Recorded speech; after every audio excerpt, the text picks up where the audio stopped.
प्रतिवर्षीप्रमाणे संपन्न होत असलेला आपला श्री क्षेत्र दिंडेवाडी थोरात वस्ती, या वस्तीवरती अतिशय सुंदर अशा वातावरणामध्ये श्री अंबादास दगडू पाटील थोरात, श्री केरू दगडू पाटील थोरात आणि श्री सूर्यभान दगडू पाटील थोरात बाबा या थोरात परिवाराच्या वतीनं वस्तीवरील सर्व मंडळीच्या ठिकाणी उपस्थितीमध्ये सहकार्याने संपन्न होत असलेला अतिशय सुंदर असं या ठिकाणी हा नामयज्ञ सोहळा, याचं कमी नका तो बाबा, थोडा वाढवून द्या. अतिशय गोड अशा वातावरणामध्ये गेल्या 8 वर्षापासून हा सोहळा प्रतिवर्षी या ठिकाणी संपन्न होत असताना आमचे सूर्यभान बाबा थोरात आणि आम्ही जवळजवळ 12, 13, 14 वर्षापासूनचा संबंध आहे आणि खूप दिवसानंतर या आपल्या दिंडेवाडी या वाडीमध्ये वस्तीवरती येण्याचा आणि पहिलं कीर्तन करण्याचा योग आणि त्यातले त्यात दुग्धक्षरकार योग असा की बाबीर भगवंताच्या प्रांगणामध्ये माझी पहिली सेवा या ठिकाणी होते. आता या बाबीर भगवंताचं जर चरित्र या ठिकाणी पाहायचं झालं तर या बाबीर भगवंताच्या वारी करता जवळजवळ 12-13 वर्षापासून या बाबीर देवाच्या वारीचा आणि माझा संबंध आहे. ज्या भगवंताला पाहिल्यानंतर साक्षात या ठिकाणी समाधान देवस्वरूप माणूस होऊन जातो असं या ठिकाणी देवस्थान म्हणजे बाबीर भगवंताचं देवस्थान आहे. मला बोलायचंय कीर्तनामध्ये. आज या कीर्तन रूपी सेवेकरता या ठिकाणी उपस्थित असणारे महाराष्ट्रातील ख्यातनाम मंडळी या ठिकाणी आज उपस्थित आहेत. हरिभक्तिपरायण गायनाचार्य भागवत महाराज मरकड, हरिभक्तिपरायण ठकाजी महाराज दिंडे, हरिभक्तिपरायण आपले नानासाहेब महाराज पवार, वस्तीवरील हरिभक्तिपरायण आपले शिवाजी महाराज या ठिकाणी थोरात, हरिभक्तिपरायण तोगे महाराज, हरिभक्तिपरायण शिवाजी महाराज चन्ने गायनाची साथ करण्याकरता आदिनाथ भाऊ दिंडे असतील, दिलीप भाऊ दिंडे, संजय भाऊ दिंडे, पिताजी देव वाघमोडे, शिवाजीराव थोरात, सावळेराम भाऊ थोरात गुरुजी, बाबासाहेब महाराज आव्हाड मृदंगाची साथ करण्याकरता हरिभक्तिपरायण अशोक महाराज कोळगे, ज्ञानेश्वर महाराज पोकळे, विनेकरी दिलीप महाराज गडकर, दादा हाबाजी दिंडे महाराज, दिंडेवाडीतील सर्व मंडळी उपस्थित या ठिकाणी आज सोबदार आपल्याला लाभलेले अतिशय सुंदर. थोरात बाबा कीर्तन संपले की घेऊन जातो त्यांना. सोबदारच लय सुंदर आहेत बा तुमचे. हा मलाच एवढे आवडत म्हणतात, त्यांच्या मंडळी किती आवडत असतील ते. कृष्णा सारंगधर पाटील दिंडे सुंदर असे चोपदार आहेत. सुंदर अशी कोपऱ्याची माईक सिस्टीम आहे. कोपऱ्याची सर्व जवळजवळ बरीचशी मंडळी आपल्या बाबीरच्या सोहळ्यामध्ये असतात, गाडीच असते त्यांची. आता सर्व या ठिकाणी समोर बसलेले आमचे पाचोंद्याचे अतिशय प्रेमी असणारे आमचे साहेबराव मामा वंडे चेअरमन या ठिकाणी उपस्थित आहेत. त्यांचे साथी काय त्यांचं आबाजी मामा कोकरे उपस्थित आहेत. हार्मोनियम वाजवण्याकरता आता चेअरमनच आहेत. आता सारी मंडळी या ठिकाणी, आता या वाडीत सर्वांची नावं घेणं शक्य नाही. सुंदर अशी सिस्टीम आहे. सर्व मंडळीच्या चरणारविंदे नतमस्तक होतो आणि अभंगाचं चिंतन करण्याचा या ठिकाणी थोडासा प्रयत्न करतो. विठाला विठाला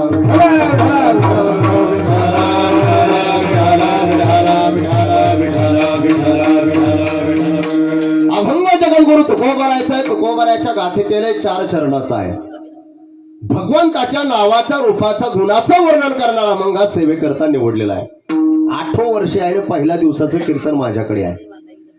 या जगामध्ये येत असताना प्रामुख्याने 3 प्रकारचे वर्ग येतात. जगामध्ये पहिला वर्ग येतो तो म्हणजे भगवान परमात्मा, दुसरा वर्ग येतो ते म्हणजे संत महात्मा आणि तिसरा वर्ग येतो ते म्हणजे माणसं. 3 प्रकारचे प्रारब्ध आहेत. स्वानंद सुख निवासी सद्गुरू जोग महाराज वारकरी शिक्षण संस्था अध्ययन करत असताना संस्थेतनं असं आम्हाला शिकायला मिळालं की भगवान परमात्मा येत असताना परीक्षा प्रारब्धाने येतात, संत येत असताना स्वेच्छा प्रारब्धाने येतात आणि माणसं येत असताना अनिच्छा प्रारब्धाने येतात. विठाला विठाला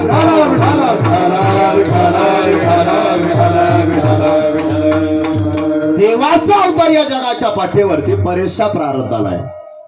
आता या ठिकाणी 15व्या दिवसानंतर भगवान गोपाल कृष्णाची या ठिकाणी अवतार कार्य आहे, जयंती या ठिकाणी उत्सव आहे. या जगामध्ये भगवान परमात्मा येतो त्याचं प्रारब्ध आहे परीक्षा नावाचं प्रारब्ध. जसे अनेक देवता या जगाच्या पाठीवरती अवतार धारण केला धर्माचं रक्षण करण्याकरता, तसे एक भगवान परमात्मा अवतीर्ण झाला. त्यांचं नाव आहे भगवान बाबीर भगवान परमात्मा. या देवाची उत्पत्ती झाली कशी, काहीला माहिती असेल काहीला माहिती नसेल, ऐकून ठेवा. या देवाला या ठिकाणी अवतारच येण्याचं कार्य आहे. त्याच्यामध्ये भाग्यवान आहात तुम्ही. बाबीर रायरोईच्या अलीकडे थोरातवाडी, तुम्ही त्या मूळ गावच्या आहात आणि तुम्ही एवढ्या लांब इथपर्यंत आलात म्हणून खरोखर देवच्या गावाच्या आहात तुम्ही, भाग्यवान मंडळी आहात. थोरात कंपनी या रायरोईचा भगवान परमात्मा तिथे येण्याचं कारणच असं आहे, आई वडिलाच्या या ठिकाणी पोटी जन्म घेतला भगवान बाबीरानं, परंतु घेत असताना अवतार झाला कसा, गवळ्याच्या घरामध्ये राहणारी या ठिकाणी यलुबाई माता भगवान परमात्म्याच्या ठिकाणी अतिशय निश्चिम भक्ताने उपासना करणारी आहे. एका या ठिकाणी साधकाने एकाशी या ठिकाणी गुरुने उपदेश केला, लग्न झालंय, गवळ्याच्या घरामध्ये तुम्ही राहता, दुधाचा व्यवसाय आहे, गायी म्हशी भरपूर आहेत, पोटी संतान नाही, यलुबाई मातेच्या जीवनामध्ये फार दुःख वाटायचं महाराज. तशीच वस्तुस्थिती आपल्या संसारात पती पत्नीच्या जीवनामध्ये जर संतती प्राप्त नसेल तर संसारातल्या ठिकाणी पती पत्नी सदैव दुःखी राहतात. तसंच काही दुःख या ठिकाणी यलुबाई मातेच्या जीवनामध्ये प्राप्त झालं, पोटी मुलगा नाही, मुलगी नाही, संतान होत नाही. या ठिकाणी मग कळालं तिला, गायी चारण्याच्या हेतूनं शिखर शिंगणापूर या प्रांगणामध्ये ही मंडळी आली. येत असताना गायी चारत असताना तिथं उपदेश झाला. शुद्ध व्यक्तीनं सांगितलं, यलुबाई पोटी जर तुला संतान हवं असेल तर एक काम करावं लागेल, शिखर शिंगणापूरच्या भगवंताला महादेवाला जाऊन या ठिकाणी तू साकडं घाल, नवस कर, या ठिकाणी अभिषेक कर, पूजा अर्चा कर, तुझ्या पोटी संतान झाल्याशिवाय प्राप्त होणार नाही. आणि महाराज 12 वर्ष घरामध्ये दही दूध असायचं, गायी या ठिकाणी गुरढोरं असायचे. यलुबाई माता दही दूध घेऊन या ठिकाणी 12 वर्षापर्यंत त्या शिखरच्या शिंगणापूरच्या महादेवाचा अभिषेक पूजा करत होते, नित्यनेमाने उपासना करत असत. परंतु एक दिवस 12 वर्षाची या ठिकाणी साधना पूर्ण झाली आणि यलुबाई मातेच्या या ठिकाणी जीवनामध्ये फळ प्राप्त होणार. त्यावेळेस देवपोटी जन्माला यायचाय, भगवंताने परीक्षा घ्यायचं ठरवलं, तर परीक्षा घेत असताना शेवटचा अभिषेक आहे. गडावरती जात असताना व्याघ्र सर्प या ठिकाणी आडवे येऊ लागले, चावा घेण्याचा प्रयत्न करू लागले. यलुबाई माता घाबरली नाही, मंदिरामध्ये जाऊन अभिषेक केला, अभिषेक पूर्ण झाला, भगवान भोलेनाथ प्रसन्न झाले. जगामध्ये साऱ्यात भोळं दैवत कोणतं असेल तर भगवान भोलेनाथाचं आहे. कशी सेवा करा, जगामध्ये आपल्या सेवेला फल प्राप्त करून देणारे देवता म्हणजे भगवान शंकराचं मंदिर आहे.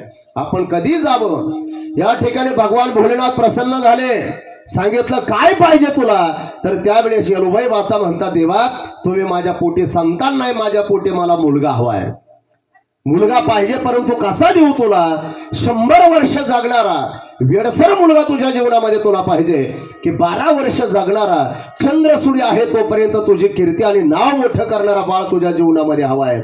आई हुशार होती, आईने विचारलं, भगवंता द्यायचा असेल तर असा मुलगा द्या माझ्या जीवनामध्ये की चंद्र सूर्य आहे तोपर्यंत त्यांनी नाव मोठं ठेवलं पाहिजे, अजरामर असं नाव केलं पाहिजे, 12 वर्षाचा बाळ मला चालेल. भगवान परमात्म्याने ठरवलं आता पोटी अवतार घ्यावं लागेल. केलं काय भगवंताने, गळ्यातला रुद्राक्ष आहे त्याला बाबीर हे नाव का पडलं, आता ऐकून ठेवा. गळ्यातला 12वा नंबरचा रुद्राक्ष भगवान भोलेनाथाने काढला, आपल्या अंगाचा मळ त्या रुद्राक्षाला लावला आणि त्याच्यातून उत्पन्न झाले प्रसाद म्हणून या ठिकाणी यलुबाई मातेच्या हातामध्ये तो प्रसाद दिला. 2 दाशा होत्या, त्या या ठिकाणी शेजारणे होत्या, त्याही भगवंताची उपासना करत होत्या. त्याही आल्या भगवंताकडे, मागणी मागितली, देवा आम्ही देखील तुझी उपासना केली, आमच्या पोटी या ठिकाणी अवतार घ्यावा, संतती प्राप्त व्हावे. मग त्या 2 मातेच्या पोटी माया आणि लक्ष्मण प्राप्त झाले आणि यलुबाई मातेच्या या ठिकाणी पोटी भगवान बाबीराने अवतार घेतला. 12वा अवतार म्हणून त्याचं नाव बाबीर आहे.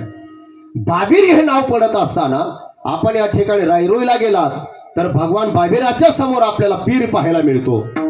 भगवान भोलेनाथाला आपण बाबा म्हणून हाका मारतो आणि समोर पीर साहेब आहेत म्हणून बाबीर हे नाव या ठिकाणी जगामध्ये प्रसिद्ध झालं. 12 वर्षाचा काळ गाय राखत असताना या ठिकाणी चारा संपला शिखर शिंगणापूर जवळचा. मग हे चारा सापडत या ठिकाणी शिकान शोधत शोधत रायरोई या ठिकाणी आले. आल्यानंतर मध्ये लोणंदला, आता तुम्ही माऊलीच्या सोहळ्यामध्ये गेलात लोणंदला, तिथं या ठिकाणी नदीला पूर आलेला आहे, जुना काळ होता, नदीच्या पहिल्या तीराला यायचं आहे. या ठिकाणी लोणंदच्या निरा नदीला या ठिकाणी येण्याकरता जागा दिली, रस्ता दिला. तिथं आज नंदी आपल्याला पाहायला मिळतो. त्या लोणंदमध्ये ज्ञानोबरायांच्या समाधीला आजही या ठिकाणी स्नान घातलं जातं, त्याच्याशिवाय पालखी पुढे येत नाही. विठाला विठाला विठाला विठाला विठाला विठाला विठाला विठाला विठाला. त्या नरी नद्याच्या पात्रामध्ये आपल्याला भगवान भोलेनाथाचं मंदिर पाहायला मिळतं. अशी पवित्र या ठिकाणी निरा नदी आहे. ही मंडळी फिरत फिरत या ठिकाणी भ्रमण करत रायरू या ठिकाणी इंदापूर तालुक्यामध्ये ही मंडळी आली. गाई चारत असताना अनेक लीला केल्या, अनेक खोड्या अशा प्रकारचे केल्या. गाई राखत असताना वेश धारण केलं बाबीरानं. पायामध्ये खडावा आहे, गुडघ्यापर्यंत धोतर आहे, खांद्या ठिकाणी अंगामध्ये कोपरे आहे, खांद्यावरती या ठिकाणी घोंगडे आहे, हातामध्ये वेळूची काठी आहे. या ठिकाणी युद्ध करण्याचा आणि वेळ आयुष्य संपलं. भगवान शंकराने ठरवलं आता घेऊन जावं लागेल. युद्ध ठरलं. तर युद्ध ठरल्यानंतर या ठिकाणी बाबीराने भगवंताच्या समोर मान दिले. त्या ठिकाणी आपल्याला गुफा पाहायला मिळते बघा. त्या गुफेतून या ठिकाणी तिथं अवतार नष्ट झाला, अवतार पूर्ण झाला बाबीर देवाचा.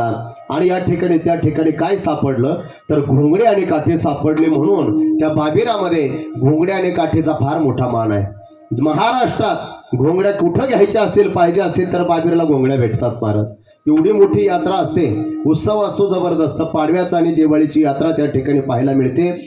त्या ठिकाणी गेल्यानंतर आपल्याला गुलालाचं फार महत्व आहे. माझ्या झुका अंगावरच्या कपड्याचा या ठिकाणी गुलाल गेला नाही. आता सर्व मंडळी असतात, 4-5 जिल्ह्यातले मंडळी तिथं दर्शना करता येत असतात. फार भव्य दिव्य सोहळा. पाडव्याच्या वेळेस तिथं सप्ताह होत असतो. 3-4 हजार समाज तिथं कीर्तनाला असतो. बाबीर देवाची सेवा जो कोणी भक्त तनामानाने करतो, बाबीर त्याचं रक्षण रात्रंदिवस करतो महाराज. विठाला विठाला विठाला विठाला विठाला विठाला विठाला विठाला विठाला विठाला. अनेकांच्या जीवनामध्ये त्यांचे नवसही पूर्ण केले त्या बाबीरानं, त्यांची इच्छाही पूर्ण केल्या. तिथं काही अपशकुन आपल्याकडून वाईट घडत असेल तर त्याला या ठिकाणी तसा दंडही दिला जातो, त्याला दोषही या ठिकाणी घ्यावा लागतो. ज्याच्या जीवनामध्ये सेवा खरी झाली त्याच्या जीवनामध्ये बाबीर भगवान परमात्मा रात्रंदिवस उभा राहून त्यांचं काम करत असतो. एक उदाहरण सांगतो म्हणजे लक्षात येईल. नारदाच्या गादीवरती उभा आहे, कुठं नाही महाराज, खरोखर वस्तुस्थिती आहे. आपण जशी भक्ती कराल तसा तो बाबीर आपल्या भक्तीला पावत असतो महाराज. बाबीरामध्ये या ठिकाणी रायरोईला गावकऱ्याचा सप्ताह होता आणि त्या पाडव्याच्या वेळेस मी कीर्तनाला माझी तारीख घेतली. कीर्तन करता गेलो. 3-4 हजार समाज. 9 ते 11 कीर्तन असंच वेळ संपला, कीर्तन संपलं. आणि आता जशी गाडी आहे तशी आम्ही 2 जण निघालो. कीर्तन झालं आणि आल्यानंतर फक्त बाबीराचं दर्शन केलं आणि गुलाल घेऊन खिशामध्ये आलो. गाडी रात्रीचे 2:30-3 वाजले. गाडी साकेगावच्या पुढे आणि या ठिकाणी त्या फाट्यावरती पहिला टर्न होता, आता काढून टाकला तो. खूप लिंबाची झाडं होते, जुना रस्ता होता, आता चांगला रस्ता झाला.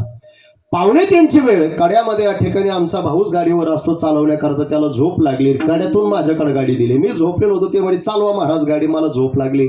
मी घेतली हातामध्ये गाडी आणि या ठिकाणी साखेगावच्या पुढे टर्नला गाडी आली.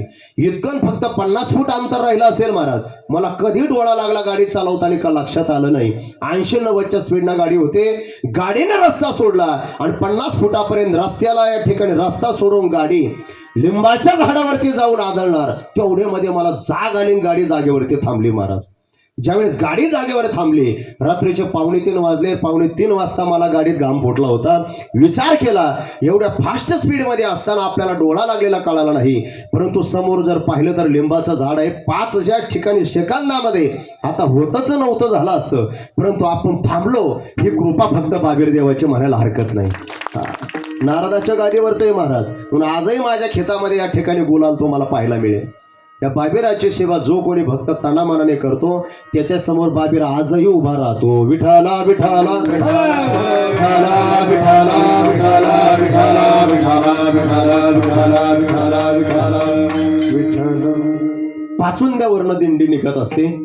4-6 जिल्ह्यातली या ठिकाणी मंडळी त्या ठिकाणी राहतात आणि जाण्याचं भाग्य माझ्या जीवनामध्ये मिळतं महाराज. प्रत्येक वर्षी काल्याचं कीर्तन. आता चेअरमन आहेत माझ्या समोर बसलेले. या ठिकाणी काल्याचं कीर्तन 11 वर्षापासून बाबीरच्या समोर माझं कीर्तन होतं आणि ते कीर्तन झाल्यानंतर दिंडी सोहळा समाप्त होत असतो. आताच काला करून आलो तर आम्ही पहिल्या सोमवारी आम्ही तिथं होतो. प्रत्येक आमुष्याला असा भव्य दिव्य सोहळा तसा त्या ठिकाणी होतो. तसंही खूप दिवसांनी मला मंदिर दिंडेवाडीमध्ये पाहायला मिळालं. उपासक आहात तुम्ही, त्या बाबीरच्या जवळ तुमच्या थोरातवाडी म्हणून आहे, त्या थोरातवाडीचे तुम्ही आहात. म्हणून देवाला काय लागतं आणि काय नाही हे तुम्हाला सर्व माहीत आहे. म्हणून जपत जा. त्या बाबीर देवाचे काही नियम आहेत, काही पावित्र्य आहे, ते सांभाळत चला.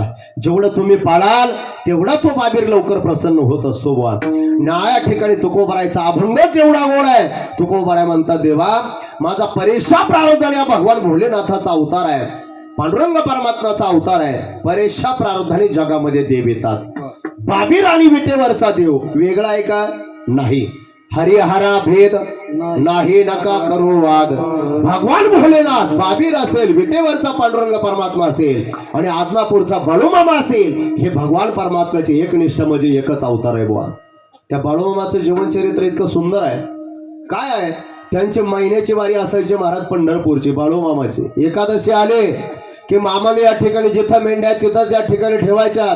महिन्याची एकादश स्थळावर जेवढी मंडळी असायची सर्वांना एकादशीचा उपवास असायचा.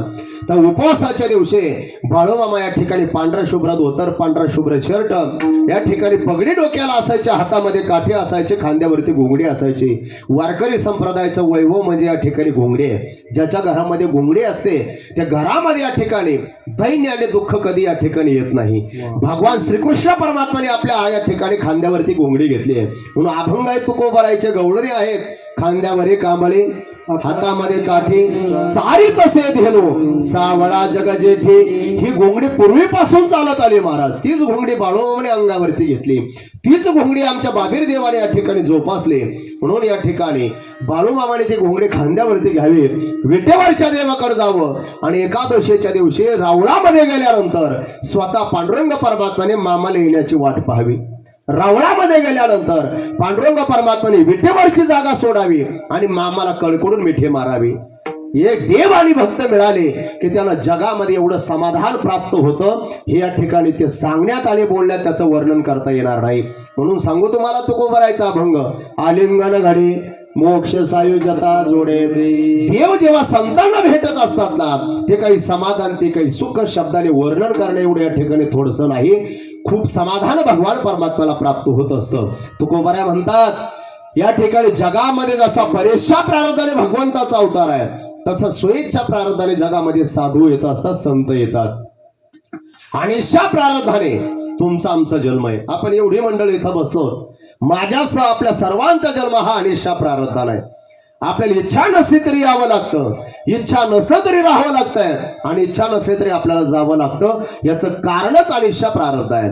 तुकोबारा म्हणतात, माझ्या आई वडिलांनी माझ्यावरती उपकार केला, मला पंढरपूरची वारी शिकवली, दाखवली. पंढरपूरला मी गेलो, देवाला पाहिलं, देवाचं रूप पाहिल्यानंतर माझ्या जीवनामध्ये काय बदल झाला. देवाचं सुंदर सावळं रूप पाहिलं आणि मनामध्ये काय फल आणि काय बदल प्राप्त झाला.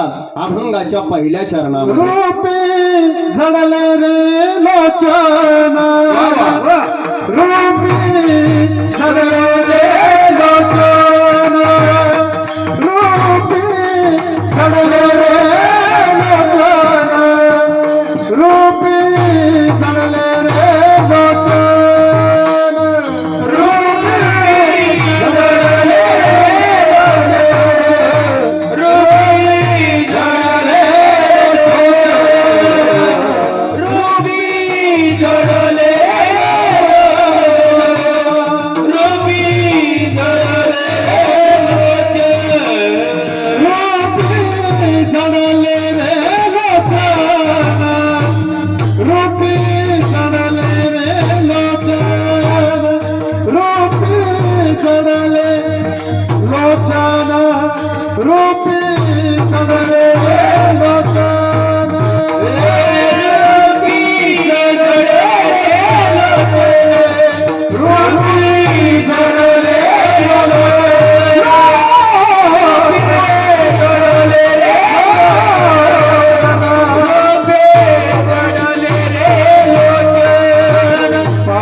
गोड गाणारी मंडळी आहेत. विठाला विठाला विठाला रूपे जडले लोचान पायी स्थिरावले मान. तुकोबराय म्हणतात मी वारीच्या निमित्तानं पंढरी या क्षेत्रामध्ये गेलो, रावळामध्ये गेलो, भगवंताला पाहिलं, देवाचे चरण मी पाहिले, तर माझं मनच देवाच्या चरणारविंदी स्थिर अशा प्रकारचे झालं. रूपे जडले लोचन, लोचन म्हणजे डोळे, पायी स्थिरावले मन. जे मन धावत होतं ना, मन किती चंचल आहे भगवद्गीता वर्णन करते बघा. चंचलम ही मन कृष्ण प्रमाथी बलवत दृढम. जे मन या ठिकाणी सेकंदामध्ये अमेरिकेला जात आहे, एका सेकंदात बांगलादेश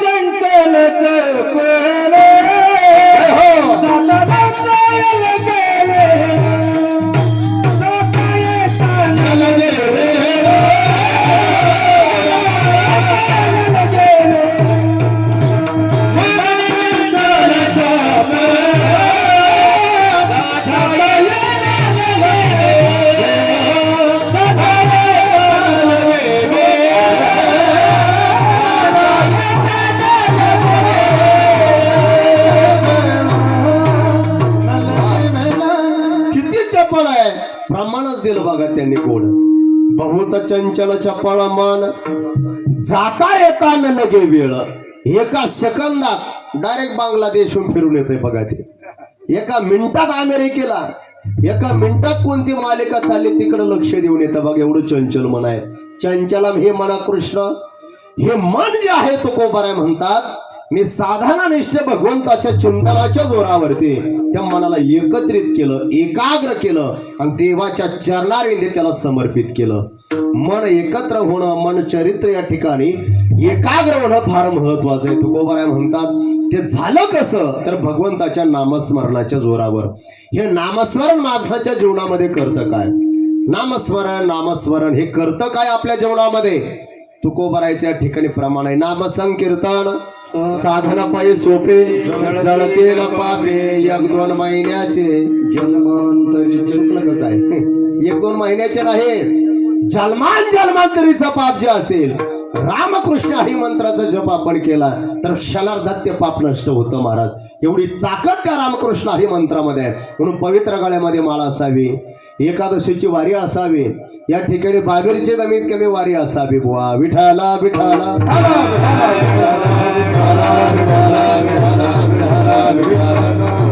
84 लक्ष युनितून जर भगवान परमात्म्याने आपल्याला मनुष्य देह प्राप्त करून दिला असेल तर खरोखर या शरीर आपण पवित्रच ठेवलं पाहिजे. किती पवित्र ठेवलं पाहिजे?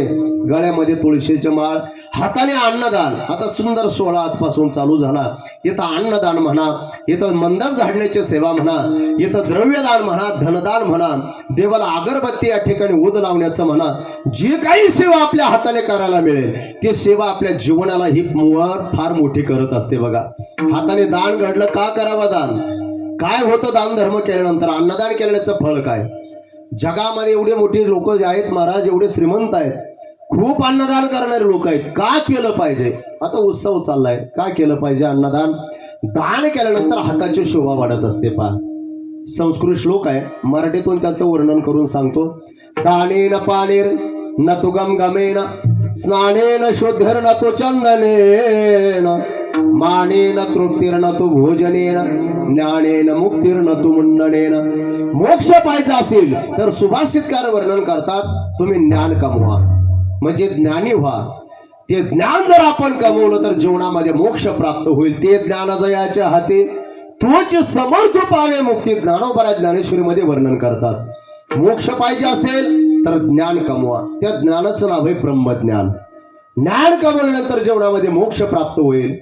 जीवनामध्ये मान कमवायचं आहे का, तर या ठिकाणी चांगलं कार्य करा. भोजन केलं म्हणजे आपल्याला तृप्ती भेटणार नाही. या ठिकाणी तृप्ती हवी असेल तर मान महत्वाचा आहे. मानेन तृप्तीर न तू भोजनेन. दुसऱ्या कडव्यामध्ये सुभाषितकार सांगतात हे शरीर जर पवित्र करायचं असेल तर त्याच्याकरता त्याला आंघोळ घालणं महत्वाचे आहे. बेगार आंघोळीचा आपण कपड्याला गंध लावला त्यानं शरीर शुद्ध होणार नाही. पाहणाऱ्या माणसाची फसवणूक आपण कराल. शरीर शुद्ध करावं असं वाटत असेल तर स्नान आंघोळ महत्वाचे. स्नानेन शुद्धीर न तू चंदनेन. आणि पहिल्या काळीवामध्ये सुभाषितकार सांगतात हात पवित्र करायचे असेल तर दान करणं महत्वाचं आहे. दानेन पाणीर न तुगम गमेन. दान केल्यानंतर हाताची शोभा वाढत असते. कोरोना नंतरचा कालावधी आपण दिंड्यामध्ये जातो, माऊलीच्या सोहळ्यात जातो, जसं वाटेल तसं पंढरपूरला आपण जातो. किती लोक दान करतात महाराज. फार लोक उदार आहेत, फार उदार आहेत. दान केल्यानंतर आपल्या हातात ते लक्ष्मी येत असते बघा, आपल्या हाताला शोभा येत असते. जेव्हा आपल्या हाताला शोभा येते ना, परमार्थातलंच नव्हे, तुम्ही तुमच्या प्रपंचातलं कोणतंही काम करा, आपल्या हाताला कधीच अपयश येणार नाही. येतच नाही का? आपल्या हाताने दान झालेलं असतं. देने देवा येईल घरा, देने देवा येईल घरा, देने देवा येईल घरा, देने देवा येईल घरा. हे धर्म करा, धर्म करा, धर्म करा, धर्म करा, धर्म करा, धर्म करा, धर्म करा, धर्म करा, धर्म करा, धर्म करा, धर्म करा, धर्म करा, धर्म करा, धर्म करा, धर्म करा, धर्म करा. देने देवा येईल घरा, देने देवा येईल घरा, देने देवा येईल घरा, देने देवा येईल घरा. देव घराला घरी आणायचा असेल तर धर्म करा. धर्म म्हणजे अन्नदान. आपलं धर्माचं कार्य करत राहा महाराज. अन्नदानाच्या बाबतीत जर बोलायचं झालं तर संत बाळूमामाचा सोहळा किती येतंय, किती भंडारा होतोय आणि लोक किती अन्नदान करतात याचं आजपर्यंत मोजमाप झालं नाही का? मिरीमध्ये सोहळा केला, चेअरमन ते होते महाराज. 8,000 समाज बाळूमामाचा कळप आल्यानंतर त्याचं नियोजन सप्त्याचं केलं बघा. भोजपुरीच्या मनाप्पा आपले चेअरमन ही मंडळी असायची. त्यानंतर 8,000 समाज तिथं यायचा दर्शना करता. रात्री कीर्तन असायचे. महाराष्ट्रातले नामवंत कीर्तनकार घेतली होती. एवढा समाज, परंतु कधी अन्नदान कमी पडलं नाही. कारण की देणारच आमचे बाळूमामा आहेत. त्यांच्या हस्ते या ठिकाणी भंडारा कसंही असू द्या कधी कमी पडला नाही महाराज. त्याला भंडारा म्हणतात, त्याला प्रसाद म्हणतात. दान करणारी मंडळी 2-2, 2.5 लाखाचा किराणा लागायचा, परंतु कधी माणसं नाही म्हटले नाहीत. काय श्रद्धा असेल महाराज. विठाला विठाला विठाला विठाला विठाला विठाला विठाला विठाला. तोच पालखी सोहळा पाचोंद्यामध्ये गेला. पाचोंद्यातून दिंडीचा कळप बाळूमामाच्या मेंढ्या आम्ही आमच्या मळेगावला आमच्याच शेता शेजारी ठेवले. त्याचं नियोजनच आम्ही केलं होतं महाराज. जवळजवळ 6-7 हजार समाज आमच्या मळेगावला आखातवाड्याच्या शिवारामध्ये यायचं दर्शना करता, अन्नदाना करता. दान केल्यानंतर या ठिकाणी हाताची शोभा वाढत असते. काही माणसं फार उदार असतात, काही माणसं लय चिकट असतात. ते खिशातला तर रुपये खर्च करीतच नाही. भागवत बाबा एक माणूस मला असा भेटला होता आमच्या स्टँडवर. तो खिशातला रुपये खर्च तर करत नव्हता, परंतु तोंडातला थुंका वाया जाऊ देत नव्हता. वाय चिकट असं. एक माणूस आमच्या तिथं फाट्यावर खागरला, तर घरी जाऊन त्याने बेडका टाकला होता. मी त्यांना म्हटलं, तात्या तुम्ही फाट्यावर खाकरले, घरी जाऊन बेडका टाकला, असं का केलं? ते म्हटलं निकम रे, त्याचा असं आहे, घरी फाट्यावरच खाकरून तिथं बेडका टाकला असता तर घरी गेल्यावर कोंबड्याने काय खाल्लं असतं. म्हणजे कोंबड्याला सुद्धा बेडके खाऊ घालणारे माणसं आपल्याला पाहायला मिळतात. आणि अशा कोंबड्या आपण भाकरी संघ आणतो. का जाऊ नका रे ते. विठाला विठाला विठाला विठाला विठाला विठाला विठाला विठाला विठाला. वारकरी झालं पाहिजे, पवित्र गळ्यामध्ये माळ घातली पाहिजे, आपण वारी केली पाहिजे. बुवा 84 योनीतून आपल्याला जर मानव देह प्राप्त झाला असेल तर या शरीराचं पावित्र्य देखील आपण ठेवलं पाहिजे. बघा, जर शरीर पवित्र आहे त्या शरीरामध्ये कोण राहतं माहितीये? त्या पवित्र शरीरामध्ये अंतःकरणामध्ये जगाचा मालक राहतो. एक साधू होऊन गेले आपल्या जगामध्ये. त्या साधूचं नाव आहे संत सावता महाराज. ते कधी पंढरपूरला गेले नाही महाराज. त्यांचे वाड वडील आजोबा पंजोबा पंढरीचे वारकरी आहेत. आता 8-10 दिवसापूर्वी त्यांचा पुण्यतिथी उत्सव पार पडला. सोलापूर जिल्ह्यात आरणगाव आहे त्यांचं. त्या आरणगावामध्ये कधी त्या ठिकाणी सावता महाराज पंढरपूरला देवाच्या दर्शना करता गेले नाही. ज्ञानोबर आहे संत नामदेव महाराज आणि विटेवरचे भगवान पांडुरंग परमात्मा फेरफटका मारत मारत कुर्मदासाच्या भेटी करता निघाले. कुर्डवाडीच्या जवळ आले आणि भगवान पंढरीनाथ पांडुरंग परमात्म्याला सावता महाराजांची आठवण झाली. आणि ज्ञानोबरायांना या ठिकाणी देव म्हणतात, माऊली मी 10-20 मिनिटामध्ये एका साधूची गाठ घेऊन येतो. त्या साधूचं नाव संत सावता महाराज. गावाच्या बाहेर त्यांचा मळा आहे आणि त्या मळ्यामध्ये त्यांचं शेतीचा व्यवसाय चालू आहे. सुंदर ते शेती करायचे. सावता महाराजांच्या सारखी शेती या ठिकाणी कोणी केलेली आपल्याला पाहायला मिळणार नाही. सुंदर शेती होती. त्या साधूने दिव्य संदेश जगाला दिला की आपला प्रपंच अगोदर चांगला करा, शेतीवाडी चांगली करा, प्रपंच मोठा करा. ज्याचा प्रपंच चांगला आहे त्याचा परमार्थ देखील चांगला झाल्याशिवाय राहत नाही. काय केलं शेतीमध्ये? कांदा मुळा भाजे, कांदा मुळा भाजे, अवघी विठाय माझे, अवघे विठाय माझे. अभंग मोठा आहे. याचा शेवटचे चरण एवढं गोड आहे परंतु फार मार्मिक आहे. सावत्याने केला मला, सावत्याने विठ्ठल पायी गोविला गळा, विठ्ठल पायी गोविला गळा. कांदा मुळा भाजी, ओ कांदा मुळा भाजे, अवघी विठाय माझे, अवघे विठाय माझे. मळा केला, शेती अतिशय सुंदर केली तर जगाचा मालक त्यांना भेटण्याकरता निघाला. शेती करत असताना चिंतन चालू आहे. रामकृष्ण हरे, रामकृष्ण हरे, रामकृष्ण हरे, जय जय रामकृष्ण हरे. देवाचं चिंतन रात्रंदिवस चालू आहे. देव आले आणि देव म्हणतात, सावतोबा मी तुमच्या भेटी करता आलोय परंतु माझ्या पाठीमागे 2 चोर लागलेत. त्यांना सापडू नये याच्याकरता मला कुठेतरी लपायला जागा द्या. सावता महाराजांनी ओळखलं जगाचा मालक माझ्या दारामध्ये आलाय, आता याला कुठं लपवावं. देव आहे, चराचरामध्ये त्याची व्याप्ती भरलेली आहे. कर्तुमा कर्तुमा अशी देवाची शक्ती आहे. कुठं लपवलं याला जागा नाही. महाराज ज्याला ब्रह्मांडच निर्माण केलं ते देवाला लपवायचं कुठं? स्वतःचं पोट फाडलं महाराज आणि त्या पोटामध्ये आपल्या छातीमध्ये या ठिकाणी भगवंताला लपवलं. थोडासा शेला बाहेर राहिला.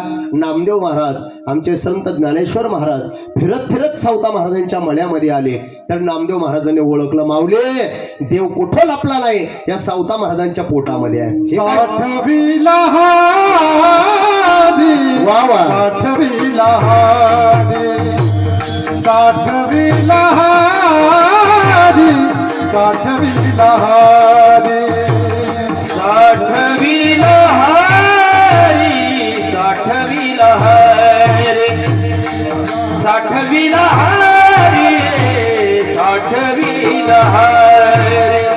जे हरादा या मंदिरे, जे हरादा या मंदिरे, त्याची सरली ये रधार, त्याची सरली ये रधार.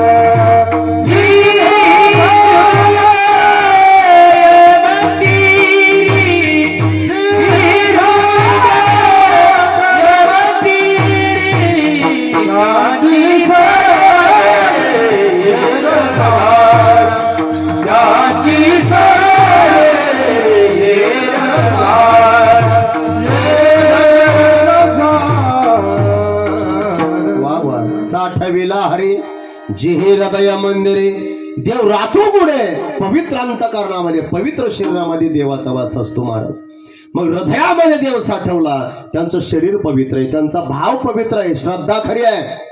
भाव खरा असेल तर आपल्याकरता आजही देव खरा आहे आणि आपला भावच जर खोटा असेल तर आपल्याकरता आजही देव खोटा आहे.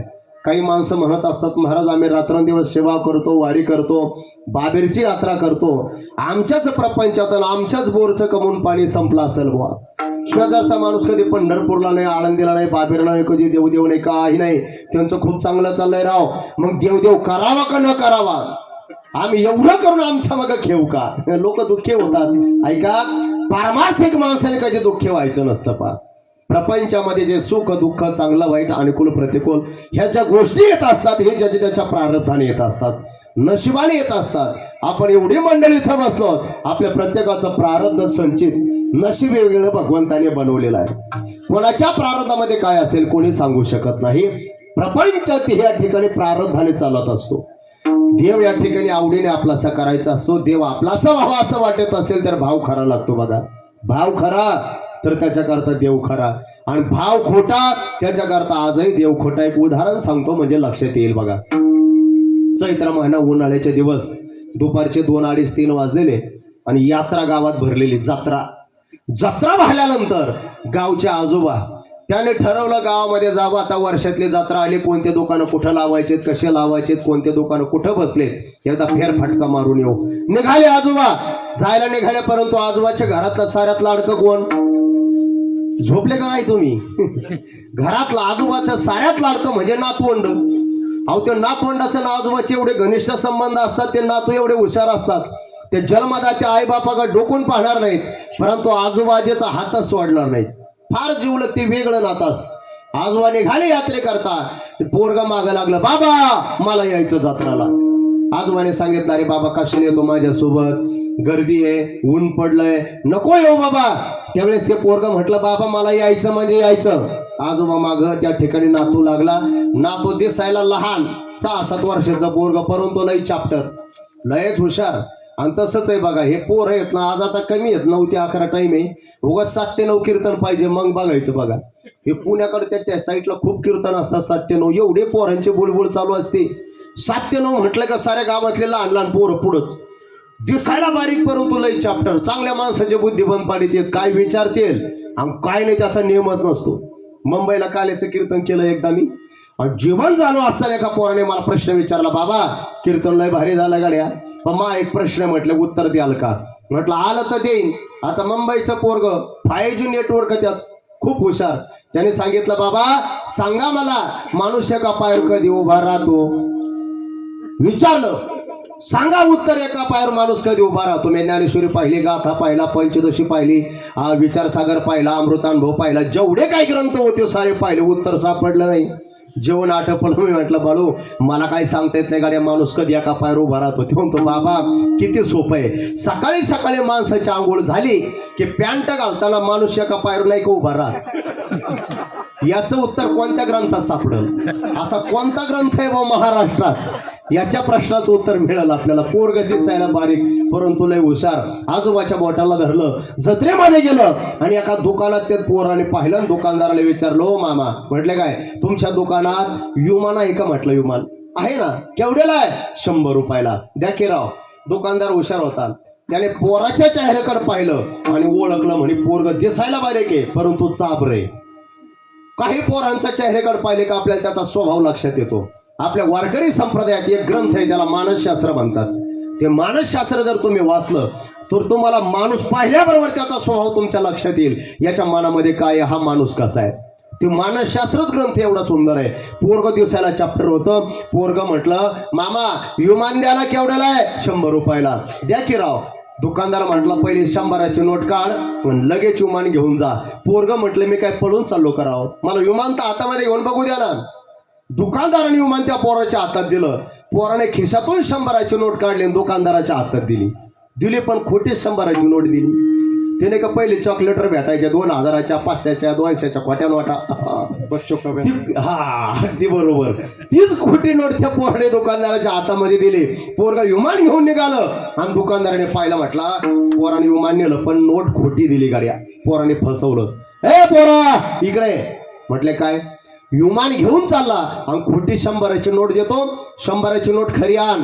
पोरग हुशार होतो. म्हटलं, मामा तो विमान तरी कुठं खरं दिलंय? 10-5 लोक घेऊन आकाशात थोडं फिरताय. म्हटलं, तुम्ही मला खरं विमान द्या, मी तुम्हाला खरे 100 रुपये देतो.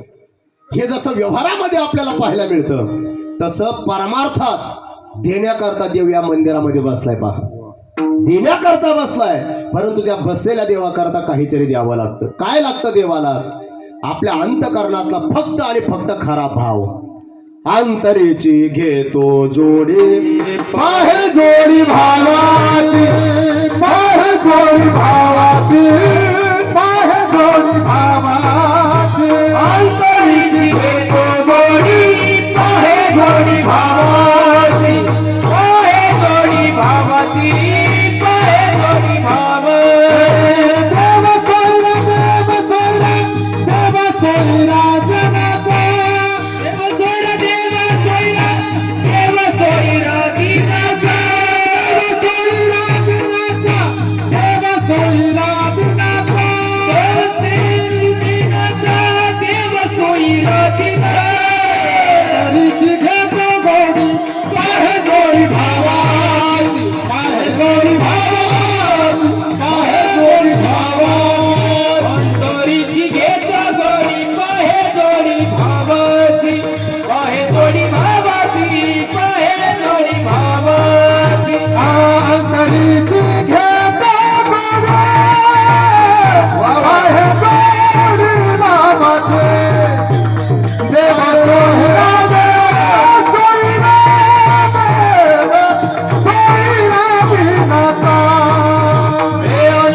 बोलणार नाही, पण भागवत महाराज मरकडन आम्ही एकदा दिवाळीच्या दुसऱ्या दिवशी करमाळ्यामध्ये गेलतो कार्यक्रमाला. फार मोठं नियोजन होतं. त्या गावचे लोक अजून त्यांचं नाव घेतात महाराज. म्हणण्याच्या बाबतीत लई गोड येते. विठाला विठाला विठाला विठाला विठाला विठाला विठाला विठाला विठाला विठाला. ही मंडळी भेटत नाहीत महाराज. एक एका होणे बळी रे गोड गाणारी मंडळी. खरा भाव आहे तर आपल्याकरता आजही देव खरंच काम करतो. आपल्या अंतकरणात भाव खोटा असेल आजही आपलं काम देव खोटच करणार आहे. तुकोबाराय म्हणतात आम्ही त्या भगवंताची उपासना अंतकरणापासून करतो, मनापासून त्या देवाची वारी केली. आई वडिलांनी जो नियम घालून दिला त्या नियमाला धरून अनुसरून देवाकडे गेलो, देवाला पाहिलं, मन एकाग्र झालं. रूपी जडले लोचन, लोचन म्हणजे डोळे, पायी स्थिरावले मन. देवाला पाहिल्यानंतर जीवनामध्ये झालं काय तर आत्यंतिक दुःखाची निवृत्ती आणि परमानंद स्वरूप भगवान परमात्म्याची प्राप्ती झाले. अभंगाचं दुसरं चरण. देव देह भाव हार वा वा वा वा. देह हार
म्हणतात माझ्या जीवनामध्ये मला फळ मिळालं काय, देवाला पाहिलं, चित्त एकाग्र गेलं, देवाच्या चरणारविंद स्थिर केलं, तर जीवनामध्ये फलश्रुती काय झाली. देह भाव हरपला तुझं पाहता विठ्ठला.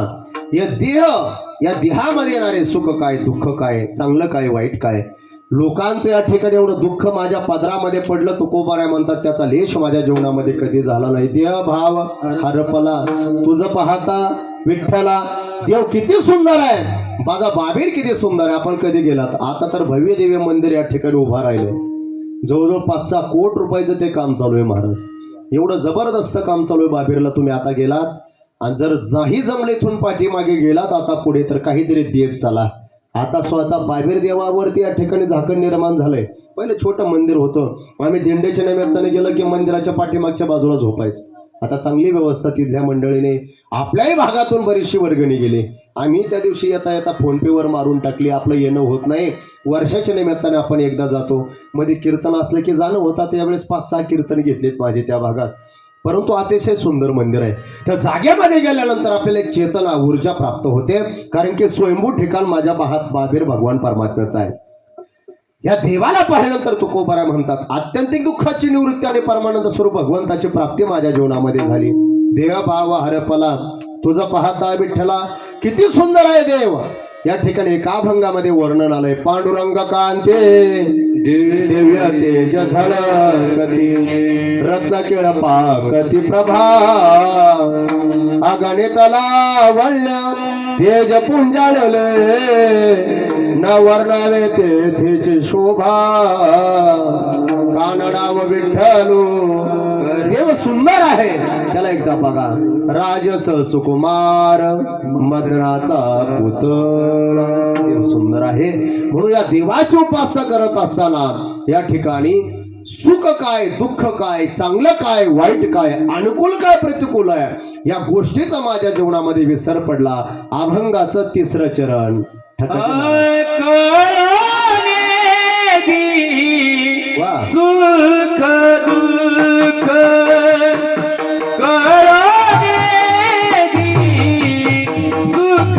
दुःख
सुख दुःख किंवा कळून येते सुख दुःख तहाना हरपली भूक. जीवन जगत असताना, प्रपंच करत असताना सुख काय, दुःख काय, चांगलं काय, वाईट काय, अनुकूल काय, प्रतिकूल काय या गोष्टीचं कधी दुःख तुकोबराच्या जीवनामध्ये त्याचा विसर त्याचा या ठिकाणी कधी प्रसार झाला नाही. त्यांच्या जीवनामध्ये कधी त्याचा या ठिकाणी स्पर्श त्यांच्या जीवनाला झाला नाही. किती दुःख आपण विचार केला तर आपण दम धरू शकत नाहीत. प्रपंच करत असताना बालवयामध्ये खेळण्या बागडण्याच्या वयात तुकोबरावर प्रपंचाची जबाबदारी पडली. लग्न लावलं महाराजांचं. लग्न जोमाने लागलं. जोमाने तुकोबरा प्रपंचाला लागतात आणि दुष्काळ पडला. दुष्काळे त्रिवेणीला मान. दुष्काळ पडला. त्या दुष्काळामध्ये तुकोबराची धर्मपत्नी मरण पावली.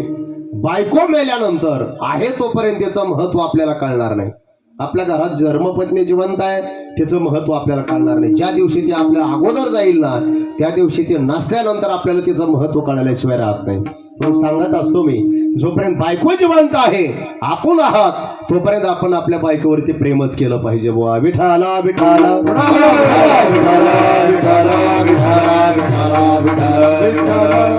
त्याचं कारण असं आहे, ते एखाद्या पतीची धर्मपत्नी नसून त्या पतीचं सर्वस्व जीवन वाहणारी म्हणजे धर्मपत्नी आहे. जोपर्यंत ती जिवंत असते तोपर्यंत आपल्या कोणत्या गोष्टीची काळजी न वाटत नाही. वेळेवरती जेवण आहे, वेळेवरती कपडे धुणं आहे. जोपर्यंत आहे तोपर्यंत त्याचं महत्व नसेल. परंतु एखाद्या माणसाला विचारा ज्याची धर्मपत्नी जिवंत नसेल त्याला रडतात माणसं. महाराज एवढे एस्टेट, बंगला, गाडी, घोडे, संपत्ती काही नसलं तरी चाललं असेल, फक्त आमची धर्मपत्नी आज जिवंत पाहिजे होती. पत्नी नसल्याचं दुःख ज्या माणसाची धर्मपत्नी अगोदर सोडून गेली त्यांना एकदा विचारा. वाईट प्रसंग असतात तेच बोलण्यात आणि शब्दात ते दुःख व्यक्त करता येणार नाही. आहे तोपर्यंत प्रेम करत चला. तुकोबारायची धर्मपत्नी मरण पावले, गावातले शाणी जुनी लोक आली, महाराज मुलं लहान लहान आहेत, लग्न करावं लागेल. दुसरं लग्न महाराजांचं केलं. जिजामातेसोबत आवलीसोबत लग्न झालं. जोमाने प्रपंचाला लागले. तुकोबारायांची अवस्थाच अशी झाली होती, नित्यमुक्त अवस्था. विणा घ्यायचा, पूजा करायची, भंडारा भामचंद्र घोराड्या डोंगरावरती जायचं. घरामध्ये काय लागतंय काय नाही याचा विचार कधी तुकोबाराय करत नसत. परंतु आवली संसाराचा भार एकटीने या ठिकाणी डोक्यावर उचलायचा. घरचे कामधंदा आटपायचे, कोणाच तरी घरी मोलमजुरीने जायचं, 4-5 पैसे गोळा करायचे, प्रपंच करायचा, मुलाबाळांना खाऊ घालायचंय. परंतु एवढ्या संकटामध्ये प्रपंचाचे या ठिकाणी भरण पोषण करत असताना त्या जिजामातेचा एक नियम असा होता, जोपर्यंत महाराजांना जेवण जात नाही, जेवण शिदोरी पोहोचव होत नाही, तोपर्यंत जिजामाता कधी जेवल्या. मी जिजामातेचं सांगतोय, आपल्या घरातलं नाही, जिजामातेचं सांगतो बुवा. जोपर्यंत तुकोबारायने या ठिकाणी अगोदर जेवू घालत नाही जिजामाता, तोपर्यंत जिजामाता कधी जेवल्या नाहीत. शिदोरी डोक्यावरती घेतली, भंडारा डोंगरावरती या ठिकाणी निघाल्या होत्या. अनवाणी पायानं. जुना काळ होता, डोंगरवारीचा रस्ता होता. पायामध्ये काटा रुतला. काटा असा रुतला महाराज, पायातून खालून काटा लुटला तर वरून त्याचं टोक निघालं. भळभळा त्या ठिकाणी रक्त निघू लागलं. जगाचा मालकाने गुराख्याचं रूप धारण केलं. या ठिकाणी आवलीचं म्हणजे जिजामातेच्या पायाची धूळ आपल्या कपाळाला लावले. तो पाय जिजामातेचा भगवंताने आपल्या मांडीवरती घेतला आणि क्षणार्धात तो काटा काढला. आजही आपण भंडारा डोंगरावरती गेलो तर मूर्ती आपल्याला तिथं स्थान पाहायला मिळतं, आपण दर्शन करून येतो बा. म्हणून सांगत असतो मी, तुकोबारायच्या देवाची उपासना करायचे, देव प्राप्त व्हावा याच्या करता. तुकोबारायच्या अगोदर माझ्या विटेवरच्या देवानं अगोदर कोणाला दर्शन दिलं असेल तर जिजामातेला दर्शन दिलं बा. फक्त ओळखला नाही हा देव आहे. तुकोबारायच्या जवळ जातात. आवळे उशीर झाला आज येण्याकरता, काय काम होतं का घरी? महाराज काय सांगावं, पायामध्ये काटा रुतला. बरं झालंय, गुराखे मुलगा ताबडतोब माझ्याकडे धावत पळत आला. पायातला काटा काढला म्हणून तुमच्यापर्यंत आले. महाराज विचार करत होते, अगं आवले, मी एवढ्या दिवसापासून इथं पाखर ओरडल्याचा आवाज येत नाही, इथून गुराखी आला कुठून? चिंतन केलं, डोळे झाकले तर साक्षात देव आल्याचं दृश्य त्यांच्या समोर नजरेसमोर दिसला. अगं आवले, किती भाग्यवान आहेस म्हणत. अरे मी जो देव प्राप्त व्हावा, मला त्याला भेटी देवी याच्या करता मी रात्रंदिवस भजन करतो. तुका म्हणे आम्हा एकांताचा वास, ब्रह्मी ब्रह्मरस शिव सदा. या एकांतामध्ये येऊन मी देव प्राप्त करण्याकरता साधनानिष्ठ माझं जीवन व्यतीत करतोय. परंतु देव तुझ्याकडे या ठिकाणी तुझ्या पायातला काटा काढण्याकरता आला, किती भाग्यवानच आहे. पतीची सेवा केल्यानंतर जर देव अगोदर धर्मपत्नीला भेट देत असेल तर मग पतीपेक्षा पत्नी श्रेष्ठच आहे. म्हणून आपण तिच्यावरती प्रेम करत चला. आहे तोपर्यंत त्याचं महत्व नाही कळणार. जोपर्यंत पती जिवंत आहे तोपर्यंत त्याचं महत्व नाही कळणार. पती गेल्यानंतर काय दुःख असतं त्या पाठीमागच्या धर्मपत्नीला कधीतरी विचारा. प्रपंचावरती प्रेम करत चला. पैशावरती माणसाला सर्व गोष्टी प्राप्त करून घेता येतात, मिळतात. परंतु जगामध्ये एक गोष्ट कधीच पैशाने विकत घेऊ शकतात नाहीत, ते म्हणजे प्रेम. आपण लहान असताना आपल्याला शाळेमध्ये कविता होती बघा, धर्म आहे जगामध्ये प्रेम कमायला शिका. खरा तो एकच धर्म जगाला प्रेमार पावे. सर्व काही मिळेल तर कलियुगामध्ये पैशाच्या जोरावर, परंतु प्रेम मिळणार नाहीत. आणि प्रेम करणारी माणसं या ठिकाणी मिळणार नाहीत. म्हणून माणसं कमवा, माणसं कमवा. जी माणसं कमवत असतात ती माणसं आहे तोपर्यंत त्या व्यक्तीला विसरत नसतात. या जगामध्ये माणसावरती प्रेम करत चला. म्हणून या ठिकाणी हा संपन्न होत असलेला सोहळा, अतिशय सुंदर अशा वातावरणामध्ये सोहळा संपन्न होतो. तुकोबाराय म्हणतात, या प्रपंचाची धुरा वाहत असताना सुख काय, दुःख काय, चांगलं काय, वाईट काय, अनुकूल काय, प्रतिकूल काय, या गोष्टीने कधी माझ्या जीवनावरती या ठिकाणी कधी मला त्रास उपभोगायला मिळाला नाही का? माझी वृत्तीच भगवंताच्या चरणारविंदी स्थिर अशा प्रकारची झाली. तुका म्हणे घालू देवावरी भार, वाहू हा संसार देवा पायी. म्हणून कळो नये सुख दुःख, तहान हरपली भूक, देह भाव हरपला तुझ पाहता विठ्ठला. ज्या देवाला पाहिल्यानंतर सुख दुःख या ठिकाणी समाप्त होतं. परमानंद स्वरूप भगवंताची प्राप्ती माझ्या जीवनामध्ये झाली. त्या देवाचं दर्शन मला सदैव करावं असं वाटतंय. अभंगाचं शेवटचं म्हणे नो हे परते म्हणे नो हे पराते तुका म्हणे नो हे पराते तुका म्हणे नो हे पराते तुका म्हणे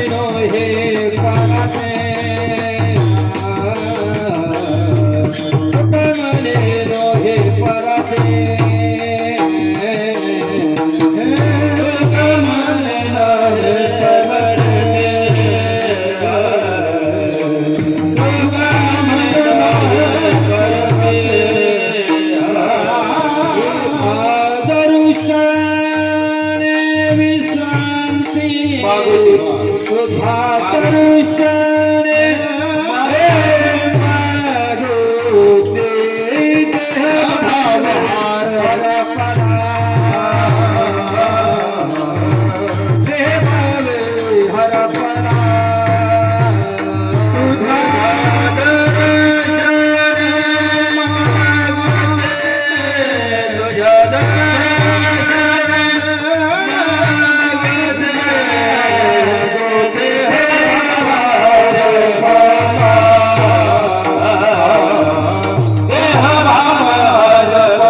परते तुझ्या दर्शने मागवते देहभाव हरपला तुझं पाहता विठ्ठला. अशा तुकोबाऱ्या म्हणतात देवाचं दर्शन मला सदैव करावं अशी या ठिकाणी इच्छा निर्माण झाली. सदैव भगवंताने माझ्या चरणाजवळ या ठिकाणी देवाच्या चरणाजवळ मला ठेवावं. म्हणून या ठिकाणी संपन्न होत असलेला प्रतिवर्षीप्रमाणे गेल्या 8 वर्षापासून अतिशय सुंदर असा सोहळा बघता बघता पहिल्या वर्षी 1 दिवसाच होत असेल, बदल होत होत होत होत आज 3 दिवसापर्यंत या ठिकाणी पोहोचलेला आहे. आज उद्या आणि परवा दिवशी काला असा 3 दिवसाचा. त्यामध्ये या सोहळ्याला आपल्या वस्तीवरील देंडेवाडीवरील थोरात मामाच्या वस्तीवरील सर्व मंडळी या ठिकाणी तन मन धनाने सहकार्य करत